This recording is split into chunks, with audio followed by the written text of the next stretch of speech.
You'll be glad to know that there's a great ending to this chapter at the end of 2 Samuel about King David and the plague, and how the plague went into remission, not just remission, but it was totally annihilated because of David's obedience, even though it was his sin that caused the plague. And so good news today is that this story finishes extremely well. So here's the conclusion of the matter. And for those of you who haven't been following the two previous clips, I'm in 2 Samuel chapter 24, where David has to deal with a plague on the land that God sent, and 3,000 people, 1,000 people from Dan to Beersheba had been killed in the plague. So now we've talked about how David repented, how he obeyed God, how he was willing to pay the price and build an altar to worship the Lord God. So we've covered that. So now we're right at the end of it, and it says, let me just back up, where David says to King Araunah, "No, I insist on paying for it. I shall not sacrifice to the Lord my God burnt offerings that cost me nothing."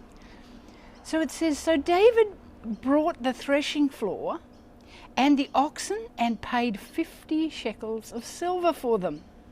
And David built an altar to the Lord there, and he sacrificed burnt offerings and fellowship offerings. And then the Lord answered the prayer on behalf of the land, and the plague was stopped. And it would seem that, seeing that's the end of the chapter, and indeed the end of the book of 2 Samuel, that's the end of the story. But no, there's more. Wait. Over in 2 Chronicles chapter 3, this brings us the actual end of the story.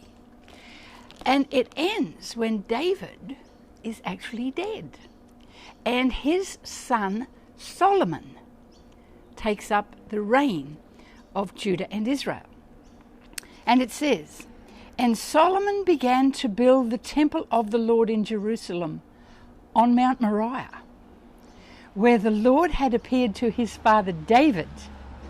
It was on the place where the Jebusite had been, and David had purchased the land. He began building on the 2nd day of the 4th year of his reign." So here's the thing.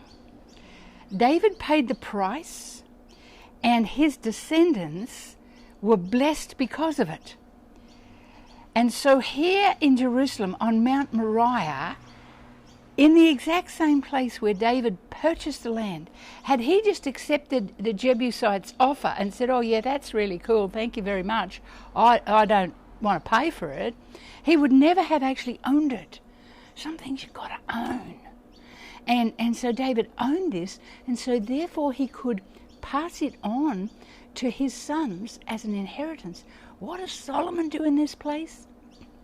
Remembering it was also the place where Abraham offered up Isaac, what does Solomon do? He builds the most beautiful temple that was ever seen, the most glorious building of its day, and probably even ever since.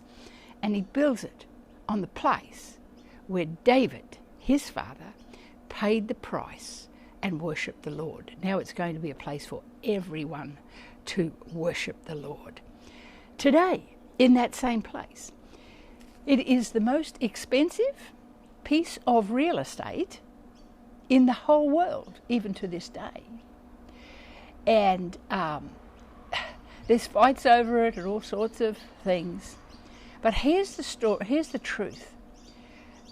Even though David sinned, he repented, he paid the price, he worshipped. The land that he purchased, because he paid the price, was the inheritance for thousands of other people to come and worship the Lord in that exact same place. I just want to finish with a word of encouragement, edifying, exhorting, to some of you. You know, the price you are paying is actually a price for generations. And the Lord keeps tabs on things. So where you have worshipped the Lord, your children will be blessed. Where you have paid a price, your children will enjoy the fruits of the price that you paid. So let me just encourage you, it is worthwhile to give to the Lord that which might actually cost you something. Be blessed.